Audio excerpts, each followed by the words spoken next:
மருத்துவர் சரவணனுக்கு மதுரை வடக்கு தொகுதியிலே வாய்ப்பு வழங்கப்படுமா என்று எதிர்பார்க்கப்பட்ட நிலையிலே திருப்பரங்குன்றம் தொகுதியில் கடந்த காலங்களில் போட்டியிட்டிருந்த மதுரை சரவணன் மருத்துவருக்கு மதுரை வடக்கு தொகுதியிலே வாய்ப்பை வழங்கியிருக்கின்றார்கள்.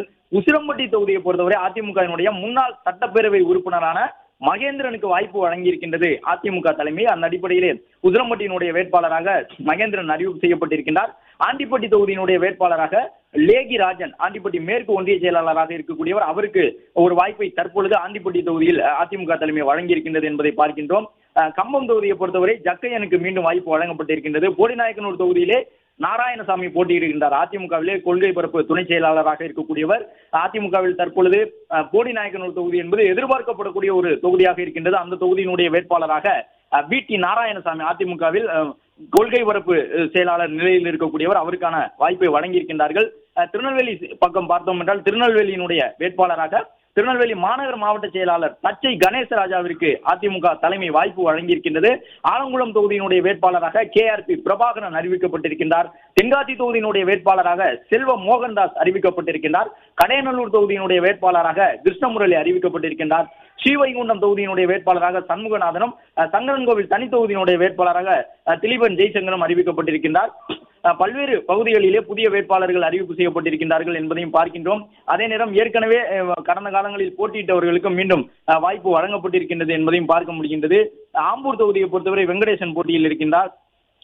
அதிமுகவை பொறுத்தவரை மேற்கு மாவட்டங்களுக்கான வேட்பாளர்கள் என்று எடுத்தோம் என்றால் நாமக்கல் தொகுதியிலே தேவி மோகன் அவருக்கு வாய்ப்பு வழங்கப்பட்டிருக்கின்றது. நாமக்கல் தொகுதியிலே அதிமுகவின் வர்த்தகர் அணியில் இணை செயலாளர் பொறுப்பில் இருக்கக்கூடிய ஸ்ரீதேவி மோகனுக்கு அதிமுக தலைமை வாய்ப்பு வழங்கியிருக்கின்றது. சேந்தமங்கலம் தொகுதியை பொறுத்தவரை கொல்லிமலை ஒன்றிய செயலாளராக இருக்கக்கூடிய சந்திரசேகரனுக்கு அதிமுக தலைமை வாய்ப்பு வழங்கியிருக்கின்றது. அதே நேரம் பெருந்துறை தொகுதியை பொறுத்தவரை எஸ் ஜெயக்குமார் அதிமுகவிலே இணை செயலாளர் பொறுப்பில் இருக்கின்றார். புரட்சி தலைவர் அம்மா பேரவை என்கின்ற அந்த அமைப்பிலே அவருக்கு எஸ் ஜெயக்குமார் என்பவருக்கு இந்த வாய்ப்பை பெருந்துறை தொகுதியிலே அதிமுக தலைமை வழங்கியிருக்கின்றது. கோபிச்செட்டிப்பாளையத்தினுடைய வேட்பாளராக ஜிபி பிரபு அறிவிக்கப்பட்டிருக்கின்றார். கோபிச்செட்டிப்பாளையத்தினுடைய மேற்கு ஒன்றிய செயலாளராக இருக்கக்கூடியவர். எனவே கோபிச்செட்டிப்பாளையமும் இப்பொழுது எதிர்பார்க்கப்படக்கூடிய ஒரு தொகுதியாக இருக்கின்றது அதிமுகவிலே. அந்த தொகுதியினுடைய வேட்பாளராக விபி பிரபு என்பவரை தேர்வு செய்திருக்கின்றது அதிமுக தலைமை. செங்கோட்டையன் வெளியேறி சென்ற பிறகு கோபிச்செட்டிப்பாளையத்தினுடைய வேட்பாளர் யாராக இருப்பார்கள், ஈரோடு மாவட்டத்திலே புதிய வேட்பாளர்களுக்கு வாய்ப்பு கிடைக்குமா என்பதாக பல்வேறு எதிர்பார்ப்புகள் இருந்த நிலையில் அந்த தொகுதியினுடைய வேட்பாளர்கள் எல்லாம் அறிவிக்கப்பட்டிருக்கின்றார்கள். அதே போன்று பல்லடம் தொகுதியினுடைய வேட்பாளராக பல்லடம் பரமசிவம் அறிவிக்கப்பட்டிருக்கின்றார். சூலூர் தொகுதியினுடைய வேட்பாளராக BP கந்தசாமியை அறிவித்திருக்கின்றது அதிமுக தலைமை. கவுண்டம்பாளையம் தொகுதியினுடைய வேட்பாளராக PRG அருண்குமார் அறிவிக்கப்பட்டிருக்கின்றார். கோவை புறநகர் வடக்கு மாவட்ட செயலாளராக இருக்கக்கூடியவர் PRG அருண்குமார், அவருக்கு கவுண்டம்பாளையம் தொகுதியிலே வாய்ப்பு வழங்கப்பட்டிருக்கின்றது. கோவை தெற்கு தொகுதி கடந்த முறை பாஜக வசம் இருந்தது.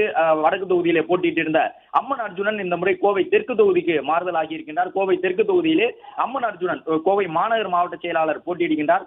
சிங்காநல்லூர் தொகுதியிலே KR ஜெயராமன் சட்டப்பேரவை உறுப்பினராக இருக்கக்கூடியவர், அவருக்கு சிங்காநல்லூர் தொகுதியில் வாய்ப்பு வழங்கப்பட்டிருக்கின்றது. மீண்டும் அதிமுகவிலே மாநகர் மாவட்ட அணி செயலாளர் உள்ளிட்ட பல்வேறு பொறுப்புகளில் இருந்து வந்த நிலையில் KR ஜெயராமனுக்கு அந்த பொறுப்பு தற்பொழுது இந்த வேட்பாளர் பட்டியலில் அவருடைய பேர் சிங்காநல்லூருக்கு இடம்பெற்றிருக்கின்றது. கிணத்துக்கடவு தொகுதியை பொறுத்தவரை முன்னாள் அமைச்சரான தாமோதரனுக்கு வழங்கப்பட்டிருக்கின்றது. பொள்ளாச்சி தொகுதியினுடைய வேட்பாளராக பொள்ளாச்சி ஜெயராமன் அறிவிக்கப்பட்டிருக்கின்றார். வால்பாறை தனி தொகுதியினுடைய வேட்பாளராக லட்சுமண சிங் அறிவிப்பு செய்யப்பட்டிருக்கின்றார். உடுமலைப்பேட்டை தொகுதியினுடைய வேட்பாளராக உடுமலை ராதாகிருஷ்ணன் அறிவிப்பு செய்யப்பட்டிருக்கின்றார். திருப்பூர் புறநகர் மேற்கு மாவட்ட செயலாளராக இருக்கக்கூடிய முன்னாள் அமைச்சர் உடுமலை ராதாகிருஷ்ணனுக்கு உடுமலைப்பேட்டை தொகுதி மீண்டும் வழங்கப்பட்டிருக்கின்றது. பழனி தொகுதியை பொறுத்தவரை ரவி மனோகரன் இந்த பட்டியலில் இடம்பெற்றிருக்கின்றார். ரவி மனோகரனுக்கு பழனி தொகுதி ஒதுக்கப்பட்டிருக்கின்றது. அதே போன்று நிலக்கோட்டை தொகுதியை பொறுத்தவரை தேன்மொழி சட்டப்பேரவை உறுப்பினராக இருக்கக்கூடியவர், அவருக்கு மறுவாய்ப்பு வழங்கப்பட்டிருக்கின்றது. வேடச்சந்தூர் தொகுதியை பொறுத்தவரை அதிமுகவிலே இளைஞர் இளம்பெண் பாசறையினுடைய செயலாளராக இருக்கக்கூடிய மருத்துவர் பரமசிவத்துக்கு வாய்ப்பு வழங்கப்பட்டிருக்கின்றது. வேடச்சந்தூர் தொகுதியில் கடந்த காலத்திலும் அவர் களம் கண்டிருந்த நிலையில் மீண்டும் வேடச்சந்தூர் தொகுதியில் போட்டியிடுவதற்கான ஒரு வாய்ப்பை வழங்கியிருக்கின்றது. கிருஷ்ணகிரி அரவக்குறிச்சி தொகுதியை பொறுத்தவரை செல்வகுமார் கரூர் பரமத்தினுடைய ஒன்றிய செயலாளராக இருக்கக்கூடியவர், அரவக்குறிச்சி எதிர்பார்க்கப்படக்கூடிய தொகுதியாக உள்ள நிலையில் அந்த தொகுதியில் வாய்ப்பை பெற்றிருக்கின்றார். குளித்தலை தொகுதியிலே கருணாகரன் குளித்தலை கிழக்கு ஒன்றிய செயலாளராக இருக்கக்கூடியவருக்கு வாய்ப்பு வழங்கப்பட்டிருக்கின்றது. கிருஷ்ணராயபுரம் தனி தொகுதியிலே மருத்துவர் திவ்யாவிற்கு வாய்ப்பை வழங்கியிருக்கின்றது அதிமுக என்பதை பார்க்கின்றோம். மணப்பாறை தொகுதி பெருமளவில் அதிமுகவில் எதிர்பார்க்கப்படக்கூடிய ஒரு தொகுதி. PL விஜயகுமார் அங்கு வேட்பாளராக அறிவிக்கப்பட்டிருக்கிறார். ஸ்ரீரங்கம் தொகுதியை பொறுத்தவரை அங்கு ஏற்கனவே முன்னாள் அமைச்சராக இருந்த பரஞ்சோதிக்கு வாய்ப்பு கிடைக்குமா, மாவட்ட செயலாளராகவும் இருந்து வருகின்றார் என்றெல்லாம் எதிர்பார்ப்பு நிலவி இருந்தது. ஆனாலும் ஸ்ரீரங்கம் தொகுதியை மனோகரனுக்கு வழங்கியிருக்கின்றது அதிமுக தலைமை என்பதை பார்க்கின்றோம். அதே போன்று முசிறி தொகுதியிலும் என்ஆர் சிவபதிக்கு வாய்ப்பு வழங்கப்படவில்லை. யோகநாதனுடைய பெயர் இடம்பெற்றிருக்கின்றது. லால்குடி தொகுதியை பொறுத்தவரை லீமா ரோஸ் அண்மையில் அதிமுகவில் இணைந்து கொண்டவர், அவருக்கு வாய்ப்பு வழங்கப்பட்டிருக்கின்றது. திருவெரும்பூர் தொகுதியிலே மாவட்ட செயலாளராக இருக்கக்கூடிய திருச்சியினுடைய பா குமாருக்கு வாய்ப்பு வழங்கப்பட்டிருக்கின்றது. பா குமாரை பொறுத்தவரை திருவெரும்பூருக்கு மாற்றாக மணப்பாறை தொகுதியில் போட்டியிடுவதற்கான முயற்சியில அவர் இருந்ததாக சொல்லப்பட்டது. ஆனாலும் திருவெரும்பூர் சட்டப்பேரவை தொகுதி தான் அவருக்கு வழங்கப்பட்டிருக்கின்றது. அந்த அடிப்படையிலே பா குமார் திருவெரும்பூரினுடைய வேட்பாளராக அதிமுக தலைமையால் அறிவிக்கப்பட்டிருக்கின்றார். துறையூர் தனி தொகுதிக்கான வேட்பாளராக தற்பொழுது சரோஜா அறிவிப்பு செய்யப்பட்டிருக்கின்றார். பண்ருட்டி தொகுதியினுடைய வேட்பாளராக மோகன், பண்ருட்டியினுடைய நகர செயலாளராக இருக்கக்கூடியவர் அறிவிப்பு செய்யப்பட்டிருக்கின்றார். கடலூர் தொகுதியை பொறுத்தவரை எதிர்பார்க்கப்பட்ட வேட்பாளர் தான் முன்னாள் அமைச்சர் MC சம்பத்துக்கு அதிமுக தலைமை கரூரிலே தற்பொழுதும் வாய்ப்பை வழங்கியிருக்கின்றது. குறிஞ்சிப்பாடி சட்டப்பேரவை தொகுதியை பொறுத்தவரை கடலூர் தெற்கு மாவட்ட மீனவர் பிரிவு செயலாளராக இருக்கக்கூடிய புவனேந்திரனுக்கு வாய்ப்பு வழங்கப்பட்டிருக்கின்றது. சிதம்பரம் தொகுதியை பொறுத்தவரை கடலூர் கிழக்கு மாவட்ட செயலாளரான KA பாண்டியன் சட்டப்பேரவை உறுப்பினராக இருக்கக்கூடியவர், அவருக்கு சிதம்பரம் தொகுதி வழங்கப்பட்டிருக்கின்றது. புவனகிரி தொகுதியை பொறுத்தவரை அருண்மொழி தேவன் சட்டப்பேரவை உறுப்பினராக இருந்து வருகின்றார், அவருக்கு கடலூர் மேற்கு மாவட்டத்தை சார்ந்த அவருக்கு புவனகிரி தொகுதியில் போட்டியிடுவதற்கான வாய்ப்பை அதிமுக தலைமை வழங்கியிருக்கின்றது. சீர்காழி தனி தொகுதியை பொறுத்தவரை அதிமுக செயற்குழு உறுப்பினரில் ஒருவராக இருக்கக்கூடிய மகளிர் அணியில் பொறுப்பு வகிக்கக்கூடிய சக்தி என்பவருக்கு முன்னாள் சட்டப்பேரவை உறுப்பினர், அவருக்கு சீர்காழி தனி தொகுதி வழங்கப்பட்டிருக்கின்றது. பூம்புகார் தொகுதியை பொறுத்தவரை முன்னாள் சட்டப்பேரவை உறுப்பினரான S பவுன்ராஜுக்கு மீண்டும் வாய்ப்பு வழங்கப்பட்டிருக்கின்றது. நாகப்பட்டினம் தொகுதியை பொறுத்தவரை தங்க கதிரவனுக்கு வாய்ப்பு வழங்கப்பட்டிருக்கின்றது.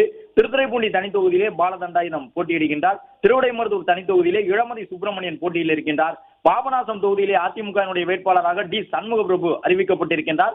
ஒரத்தநாடு சட்டப்பேரவை தொகுதியினுடைய வேட்பாளராக தஞ்சை மத்திய மாவட்ட செயலாளராக இருக்கக்கூடிய M சேகர் தற்பொழுது அறிவிக்கப்பட்டிருக்கின்றார். வைத்தியலிங்கத்துக்கு எதிராக போட்டியிடக்கூடிய வேட்பாளராக அவர் இருக்கக்கூடும் என்று எதிர்பார்க்கப்படுகின்றது.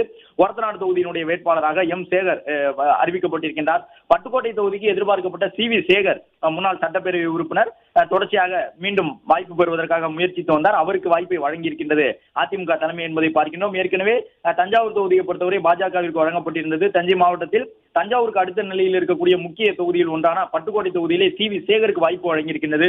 பேராவூரணி தொகுதியை பொறுத்தவரை கோவி இளங்கோ, ஏற்கனவே அவருடைய தந்தை சட்டப்பேரவை உறுப்பினராக பேராவூரணி தொகுதியில் இருந்தவர், அவருடைய மகனுக்கு தற்பொழுது கோவி இளங்கோவிற்கு வாய்ப்பு வழங்கப்பட்டிருக்கின்றது.